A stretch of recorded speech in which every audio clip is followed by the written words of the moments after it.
अस्सलाम वालेकुम ख़वातीन और हज़रात, मैं हूँ Israr Ahmad Kasana. Science and technology का आपने बड़ा ज़िक्र सुना होगा। पाकिस्तान में हम लोग अक्सर ये बात सुनते रहते हैं, करते रहते हैं कि जी साइंस एंड टेक्नोलॉजी, फिर एक मिनिस्ट्री भी है हमारी साइंस एंड टेक्नोलॉजी। इसमें फ़र्क क्या है साइंस और टेक्नोलॉजी में? ये बड़ा एक इम्पोर्टेंट क्वेश्चन है, जो कि बहुत से लोगों को शायद मालूम नहीं होगा कि साइंस क्या है और टेक्नोलॉजी क्या है। मेरी नज़र में साइंस जो है बेसिकली स्ट्रक्चर और बिहेवियर का, ये जो हमारा एक फिजिकल वर्ल्ड है, उसमें उसकी सिस्टमैटिक स्टडी को हम कहते हैं, जिसमें हम ऑब्जर्वेशन इस्तेमाल करते हैं, एक्सपेरिमेंटेशन इस्तेमाल करते हैं। वो तो मेरी नज़र में एक साइंस की एक डेफिनेशन आप कह लें कि हो सकती है। लेकिन जब उसको आप अप्लाई करते हैं प्रैक्टिकल लाइफ में, फॉर प्रैक्टिकल पर्पसेस, उसी नॉलेज को, तो वो बन जाती है टेक्नोलॉजी। यानी आपने एक चीज़ लर्न की, उसमें से आपने फिर एक प्रोडक्ट निकाला। फॉर एग्जांपल आपने कंप्यूटर बना लिया, वो टेक्नोलॉजी होगी। आपने कुछ भी बना लिया, तो वो जो प्रोडक्ट है वो टेक्नोलॉजी के थ्रू आपने बनाया है। तो अब ये पाकिस्तान में सूरत-ए-हाल ये है कि टेक्नोलॉजी में हम कहाँ पे खड़े हुए हैं? हमारा स्टेटस इस वक़्त का क्या है? और टेक्नोलॉजी कितनी इम्पोर्टेंट है? तो मैंने सोचा कि आज इसके ऊपर ज़रा बात की जाए कि पाकिस्तान में हम कैसे तरक्की कर सकते हैं और किस तरीके से हमारा मॉडल जो है वो क्या होना चाहिए। तो उसके लिए मुझे एक बहुत ही पर्टिनेंट पर्सनैलिटी से हमारा राब्ता हुआ है, और वो हैं जनाब डॉक्टर फ़रीद मलिक साहब। साबिक चेयरमैन हैं पाकिस्तान साइंस फाउंडेशन के, और उनसे ज़्यादा साइंस को और टेक्नोलॉजी को कौन जानता होगा। तो उनसे बात करते हैं। डॉक्टर फ़रीद मलिक साहब, अस्सलाम वालेकुम जी। थैंक यू जी, अस्सलाम वालेकुम। डॉक्टर साहब, thank you very much for your time. I am really honoured to have you on.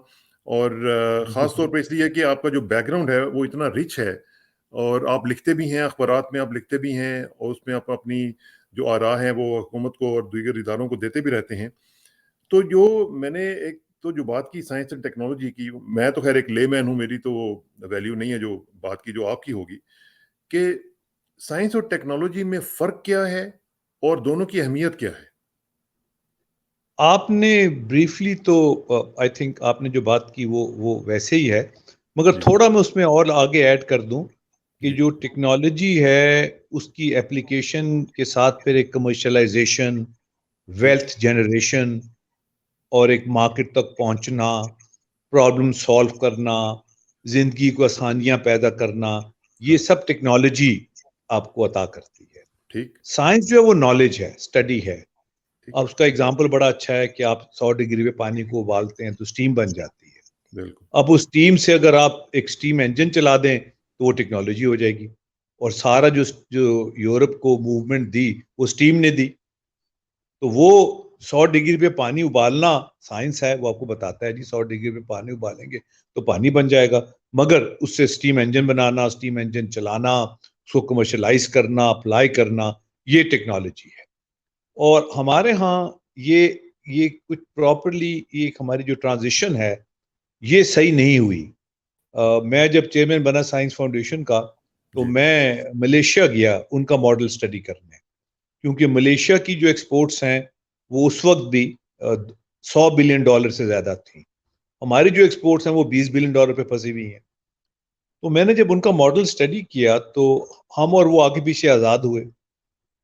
उनके पास ज्यादा पढ़े लिखे, ज्यादा साइंटिफिक बैकग्राउंड के लोग नहीं थे। तो उन्होंने कहा जी हम रिसर्च तो कर नहीं सकते, हम पेपर नहीं लिख सकते, हम साइंस की दुनिया में अपना नाम नहीं पैदा कर सकते, हम मार्केट में प्रोडक्ट्स बना के बेच सकते हैं। तो उन्होंने इंडस्ट्री से शुरू किया, अंडर लाइसेंस उन्होंने चीजें मैन्युफैक्चर करनी शुरू की और मार्केट में बेचनी शुरू कर दी। मलेशिया के में सैम्पल टेलीविजन आ गए, एयर कंडीशनर्स आ गए, and they made lot of money. जब उन्होंने पैसा कमा लिया तो फिर उन्होंने सोचा कि यार अब हम यही लाइसेंसिंग में बनाते रहेंगे, अब हमें रिसर्च भी करनी चाहिए। So they had the money to do research. तो वो बैकवर्ड्स आए, यानी वो मार्केट से, इंडस्ट्री से वापस हाँ, रिसर्च की तरफ आए, और उन्होंने फिर फंडिंग की, रिसर्च के अदारे बनाए, और सारी दुनिया से रिसर्च से ढूंढे। अब वो रिसर्च कर रहे हैं। हमारा जो मॉडल था वो हमने वेस्ट का मॉडल अडॉप्ट किया अच्छा जी, जब पाकिस्तान बना। तो हमारी बिल्कुल अप्रोच ठीक थी, उसमें कोई गलती नहीं थी। और ठीक है, कायदे आजम ने जब पाकिस्तान बना तो जो बेहतरीन साइंटिस्ट अवेलेबल थे सारे हिंदुस्तान में, उनको इनवाइट किया। और जिनमें चंद नाम वो डॉक्टर रफ़ी चौधरी थे, जी, जिन्होंने जी, फिजिक्स की हाई टेंशन लैब बनाई गवर्नमेंट कॉलेज में 50s और 60s की दहाई में। और वो हमने शुरू में हमारी बेस अच्छी थी। हमारा मॉडल ये था कि हम साइंटिफिक रिसर्च करेंगे, वहाँ पर पढ़े लिखे लोग हैं, फिर उस साइंटिफिक रिसर्च को हम अप्लाई करेंगे और टेक्नोलॉजी तक पहुंचेंगे और मार्केट तक और इंडस्ट्री तक पहुंचेंगे। अनफॉर्चुनेटली हमारी जो जर्नी है वो साइंस से नहीं निकली, वो रिपोर्टें लिखने में, पेपर लिखने में, उसमें लगी वो। अच्छा, फिर एक दौर आया भुट्टो साहब के जमाने में कि हमने कहा जी हम एटम बॉम्ब बनाएंगे, फिर हमने कहा जी हम जहाज बनाएंगे, हमने कहा जी हम टैंक बनाएंगे, डिफेंस प्रोडक्शन इंडस्ट्री बनाएंगे। तो हमने प्रोडक्ट ड्रिवन रिसर्च की, हमने टैंक बना लिया, हमने जहाज बना लिया, मगर ये कमर्शियल प्रोडक्ट्स नहीं है। तो हमारा जो कमर्शियल एंड था वो भी हमने अभी तक कवर नहीं किया। और ये बड़ी इंटरेस्टिंग चीज है कि मैं बारहा ये कहता हूं कि हम टेक्नोलॉजी जायंट हैं, हम कोई वो टेक्नोलॉजी पिग्मी नहीं है, मगर हम अपनी टेक्नोलॉजी को अप्लाई नहीं कर सकते, कमर्शलाइज नहीं कर सकते, उससे वेल्थ जनरेशन नहीं कर सकते, कमाई नहीं कर सकते, मार्केटेबिलिटी नहीं हम अंडरस्टैंड करते, मार्केट तक हम नहीं पहुंचते। एज ए रिजल्ट हमारी साइंस भी कंज्यूम करती है, कंज्यूम मतलब हम उनको पैसे हमसे लेती है, कौम से कौम का पैसा खरीदती है, और हमारी टेक्नोलॉजी भी कंज्यूम करती है और उसकी आउटपुट कोई नहीं है। तो हम जहाज बना लेते हैं, साइकिल नहीं अच्छी बना सकते क्योंकि cycle is a commercial product. हम टैंक बना सकते हैं, रिक्शा नहीं बना सकते, यू नो। तो इस तरह की हमारी जो है ना, ये जो मार्केट तक ना पहुंचना, कमर्शलाइजेशन को अंडरस्टैंड ना करना और वहां तक ना पहुंचना। तो मैं जब साइंस फाउंडेशन में आया तो हमने एक इंडस्ट्रियल लिएज़ॉन ग्रुप बनाया एंड हमने जो पहला एमबीए था उसको रखा। हमने कहा भाई तुम हमें बताओ कि हमने मार्केटिंग किस तरह करनी है, हमने इस रिसर्च को मार्केट तक किस तरह पहुंचाना है, कमर्शलाइज कैसे इससे हमने कमर्शलाइजेशन किस तरह करनी है, एप्लीकेशन किस तरह करनी है, प्रोडक्ट किस तरह बनाने हैं, लोगों को सस्ता अच्छा प्रोडक्ट किस तरह देना है, उनकी जिंदगियों में किस तरह हम इंप्रूवमेंट ला सकते हैं। तो टेक्नोलॉजी बेसिकली मैं समझता हूं, इसलिए मैंने अखबारों में भी जो लिखना शुरू किया वो इसीलिए शुरू किया कि technology is basically change, management of change. Management of technology is management of change, क्योंकि टेक्नोलॉजी चेंज होती है और चेंज इसलिए होती है कि इंसान की जरूरियात बदलती है, जरूरियात चेंज होती है। बल्कि मैं आपको आपका ही आर्टिकल जो है वो डेली टाइम्स में जो छपा है ये मैं आपको दिखा देता हूँ, और मैं चाहूंगा कि इसकी जो जिस्ट है वो भी आप थोड़ा सा हमें जरा बता दें ताकि हम उसके मुताबिक आगे जरा बढ़ें। जी, ये आपने लिखा है कि does technology present a challenge, तो इसमें जरा थोड़ा सा बताएं कि इसमें आपका जिस्ट क्या है, आपका जो फोकस था वो आपने, खैर ये तो थोड़ा सा आपने वो इलेक्शन कमीशन ऑफ पाकिस्तान से आपने शुरू किया, और वो भी आजकल वैसे एक मसला बना हुआ है कि इलेक्शन कमीशन ऑफ पाकिस्तान जो हमारा टेक्नोलॉजी के ऊपर नहीं आ रहा। तो अब जो बात कर रहे थे डॉक्टर साहब वो जरा थोड़ा सा इसमें मुझे एक्सप्लेन कर दें कि जो हम लोगों ने कहाँ पे, आपने कहा कि भुट्टो साहब के दौर में कुछ मामला ठीक चलने शुरू हुए थे और उसके बाद फिर कहाँ पे आके हमने जो है वो डी ट्रैक हुए हैं और उसकी क्या वजूहात थी? देखिए जी, हम लैक ऑफ विजन हमारे यहाँ बहुत रही है कि हमारा डायरेक्शन क्या होगा, हमारी विजन कहाँ क्या से आती है? होगी। विजन तो लीडरशिप से आती है ना, जो आपका प्राइम बिल्कुल मिनिस्टर बिल्कुल है और उसके बिल्कुल नीचे सही जो है, लोग हैं। बिल्कुल बिल्कुल, I agree with you. Vision leadership से आती है, मगर अगर आप लीडरशिप के हाथ ही मरोड़ दें और अपनी मर्जी के थर्ड रेट लोगों को आप उठाएं और उनको जबरदस्ती लीडर बना दें, मैं नाम नहीं लूंगा क्योंकि फिर वो एक पॉलिटिकल बायस हो जाएगा, मगर इट्स ऑब्वियस कि आपने उन लोगों को लीडर बनाया या उनको बनाया गया जो अहल नहीं थे, जो लिख नहीं सकते, पढ़ नहीं सकते, बोल नहीं सकते, और ये फैक्ट है। ठीक, उनको आपने जो, Bhutto was the last prime minister जिन्होंने फाइल पे कुछ लिखा। उसके बाद जितने प्राइम मिनिस्टर आए वो फाइल पे उन्होंने एक लफ्ज नहीं लिखा, कोई पेपर वर्क नहीं, कोई फाइल वर्क नहीं, कोई डॉक्यूमेंटेशन नहीं।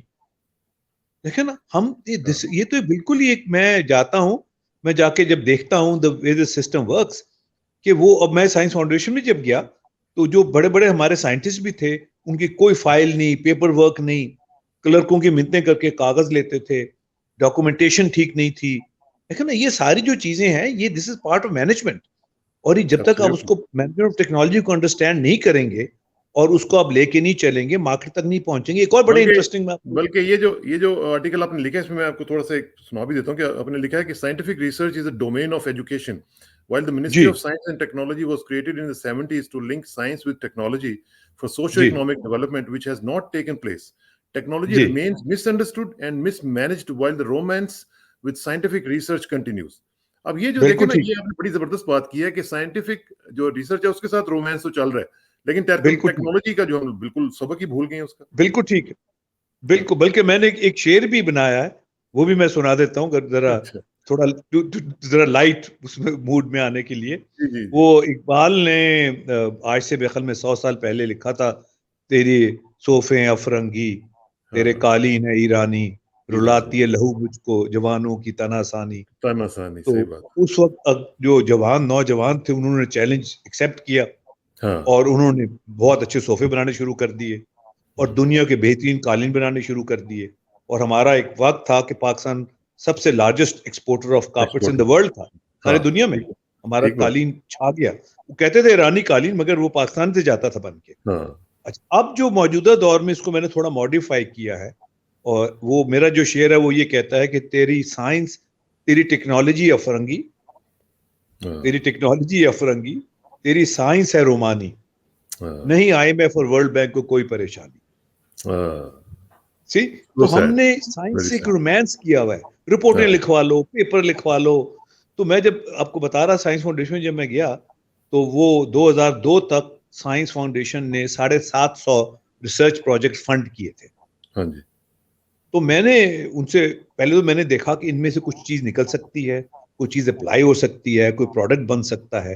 जब मैं नतीजे पे पहुंचा कि इनमें से कुछ नहीं निकल सकता, कोई प्रोडक्ट नहीं बन सकता, कोई इंडस्ट्रीज को लेने के लिए तैयार नहीं है, तो मैंने उनसे पूछा, मैंने कहा ये रिसर्च आइडेंटिफाई किसने की थी, किसने कहा था कि इस पे रिसर्च करो? किसी को वही आई थी, किसी को ख्वाब आया था, मतलब आपने किस तरह ये पैसे दे दिए, फंडिंग कर दी? वो आगे से बोले कोई ना। एक हमारे ये भी प्रॉब्लम है कि लोग डर जाते हैं कि यार हमारे ऊपर कोई इल्जाम ना आ जाए, कुछ ना। तो मैंने उनसे पूछा, मैंने कहा यार बताओ तो सही। फिर उन्होंने आस्ता आस्ता बोलना शुरू किया कि जी वो साइंटिस्ट आता था प्रोजेक्ट लेके, हम उसकी क्रेडेंशियल देखते थे, उसकी बैकग्राउंड देखते थे, उसकी एजुकेशन देखते थे, उसको हम पैसे दे देते थे, वो खुद ही रिसर्च टॉपिक सिलेक्ट करता था, रिसर्च करता था और हमें रिपोर्ट लेके दे देता था, हम उसको प्रूव कर देते थे और फाइल कर देते थे। वो मैंने कहा रिसर्च को आइडेंटिफाई करना साइंटिस्ट का काम थोड़ी, वो तो लैब में रहता है। रिसर्च को आइडेंटिफाई करना तो इंडस्ट्री का काम है, वो चेंबर ऑफ कॉमर्स का काम है, वो लोगों का काम है जो मार्केट में बैठे हुए। जब हम इंटरव्यू में काम करता था तो हमारी जो मार्केटिंग ग्रुप था वो जाके मार्केट में घूमता था, वो आके हमें बताता था कि जी कॉम्पैक्ट को ऐसा चिप चाहिए, IBM was looking at this kind of computer chip, देखा ना, वो हमें बताता था। फिर जो हमारा उसका डेवलपमेंट ग्रुप था वो फिर इकट्ठा बैठ के सोचता था कि यार हम किस तरह इस चिप को छोटा कर सकते हैं, इसकी स्पीड बढ़ा सकते हैं, and then we would put our heads together. फिर डिजाइन वाले उसको डिजाइन करते थे, फिर वो जो इंजीनियरिंग है उसको वो उसके प्रोटोटाइप बनते थे, फिर वो मार्केट में जाता था, टेस्ट होता था। यानी मार्केट ड्राइव करती थी कि आपने क्या रिसर्च करनी है, क्या। और हमने जब भी पाकिस्तान में प्रोडक्ट ड्रिवन रिसर्च की, हम कामयाब हुए। ये नहीं कि हम नहीं हो सकते कामयाब। जैसे मैंने आपको एग्जांपल दिया, हमने जहाज बनाया, JF थंडर बनाया, हमने टैंक बनाया, अल खालिद टैंक हमने बनाया, एटॉमिक न्यूक्लियर डिवाइस बनाई है। देखे ना, जब हमने प्रोडक्ट ड्रिवन रिसर्च की है, फोकस्ड रिसर्च की है, तो हमारा डायरेक्शन ठीक रहा। मैंने वो तो बेसिकली आप ये कह रहे हैं कि हम लोग कर सकते हैं अगर हमारे पास डायरेक्शन हो और हमारा मॉडल ठीक, and if you can put the pieces together. मैं बार बार ये कहता हूँ। अब मैंने जो इसमें अपने इसमें भी लिखा, मैं जब इस्लामाबाद में था तो वो जो ज्यादातर जो मिनिस्ट्री में लोग थे, जो सेक्रेटरीज वगैरह थे, ब्यूरोक्रेट्स होते हैं, उनकी टेक्निकल बैकग्राउंड नहीं होती, तो वो मुझे कहते थे कि जी डॉक्टर साहब जो हैं ये इंडस्ट्री की बात करते हैं हमेशा, ये रिसर्च की बात नहीं करते, ये इंडस्ट्री की बात करते हैं। तो मैंने कहा यार अगर रिसर्च की बात करनी है वो तो एजुकेशन का डोमेन है, फिर let the education ministry, higher education commission do it. अगर आपने रिसर्च ही करानी है और रिपोर्टें लिखनी, पेपर लिखनी है, तो आप उनसे करा लें। मुझे ये बताएं। और मैंने सेक्रेटरी साहब से पूछा, जो ग्रेड 22 का एक अफसर होता है, मैंने पूछा जिस मिनिस्ट्री का नाम ministry of science and technology क्यों है? Why is it not called the Ministry of Science? Why is it called the Ministry of Science and Technology? See? And if it is vision थी Ministry of Science उस and वक्त के लोगों। Technology, where is technology?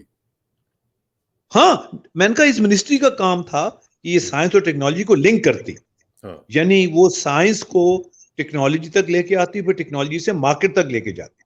नहीं, लेकिन इसमें देखें ना डॉक्टर साहब, सबसे बड़ी इंपॉर्टेंट बात यह है कि हमारे हमसाये में देखें आप, चाइना ने क्या किया है।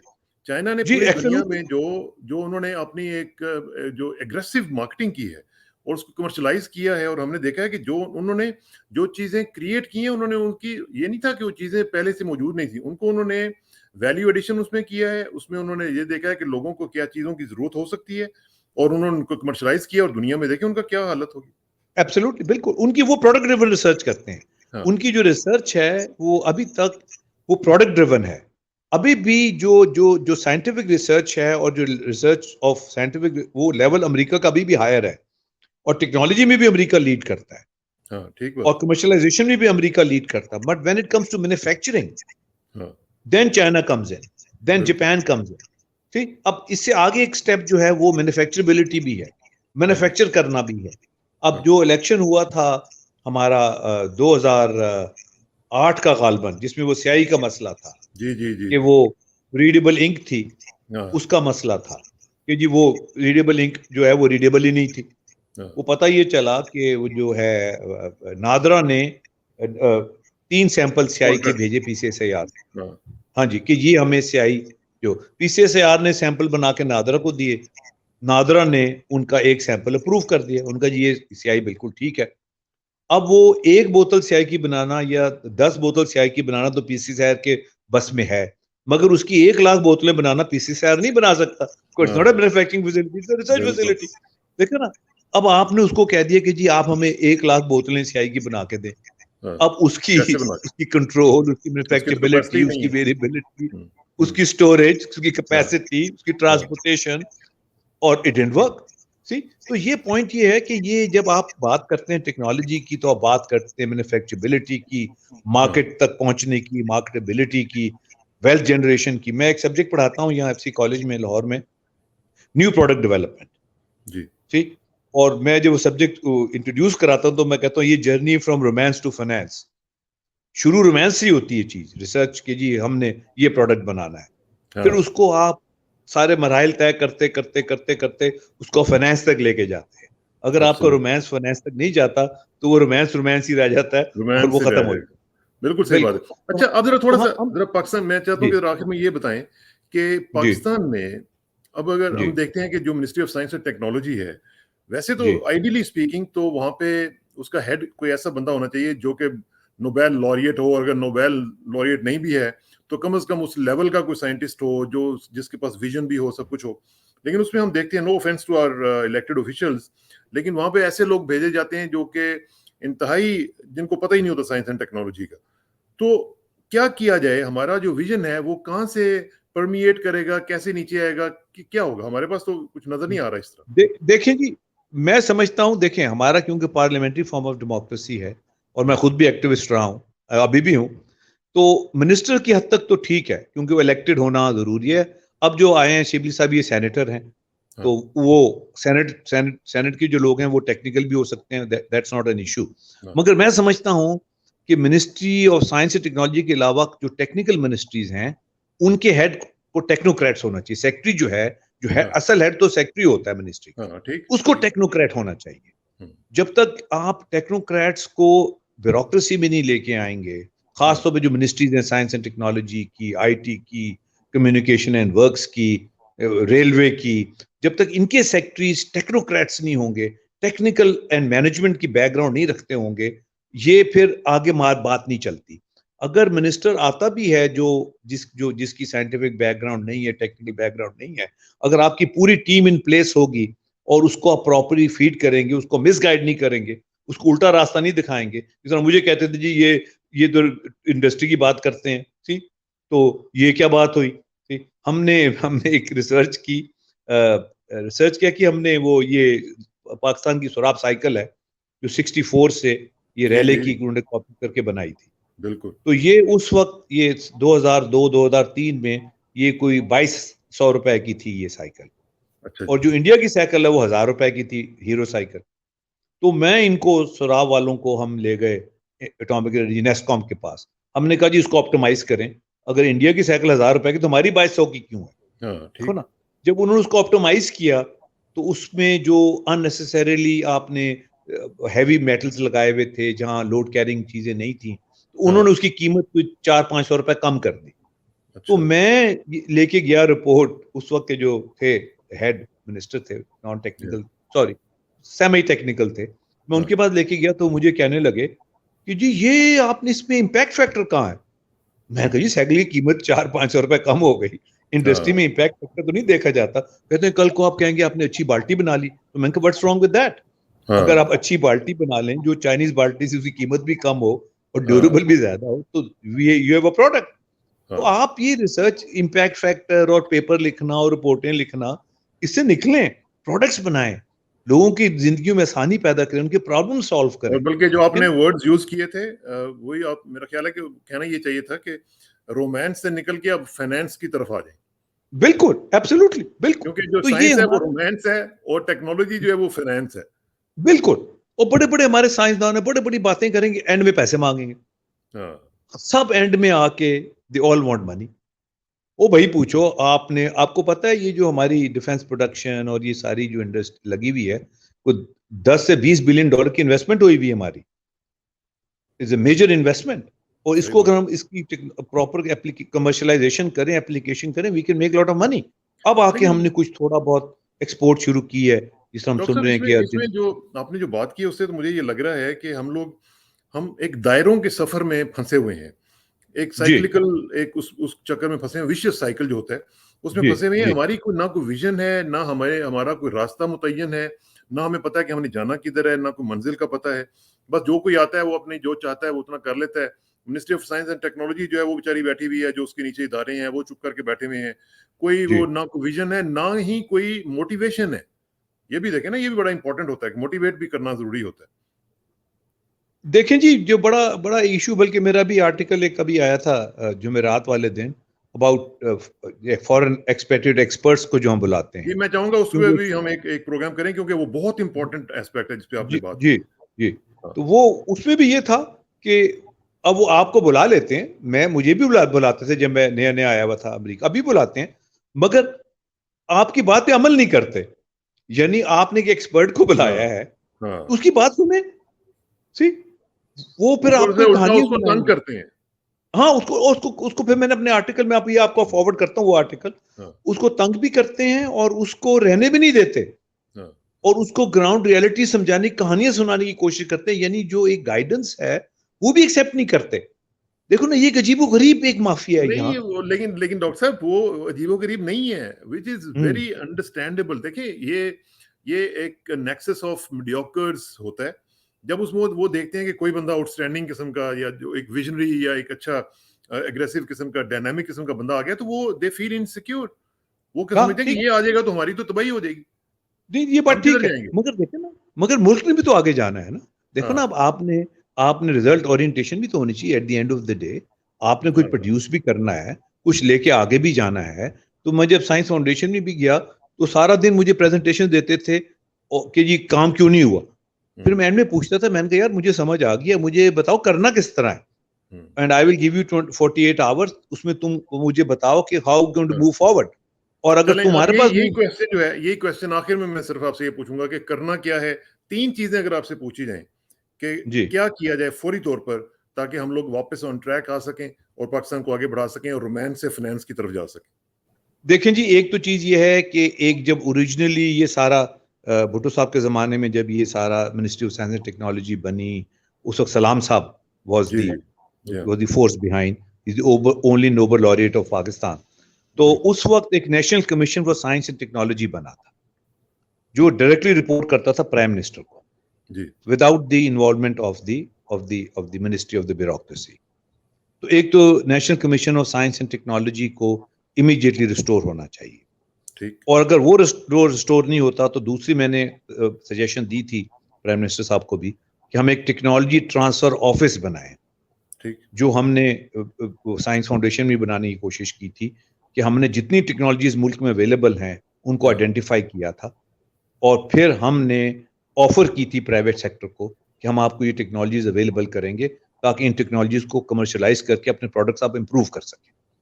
ठीक, तो एक तो national commission of science and technology है, एक टेक्नोलॉजी ट्रांसफर ऑफिस है, और दूसरा ये है कि major overall of ministry of science and technology, हाँ, जिसका सेक्रेटरी जो हो, मिनिस्टर नहीं मैं कह रहा हूं, सेक्रेटरी जो हाँ, हो वो टेक्नोक्रेट हो। टेक्नोक्रेट हो। टेक्नोक्रेट का मतलब ये है कि यहाँ ये भी मिसअंडरस्टूड है।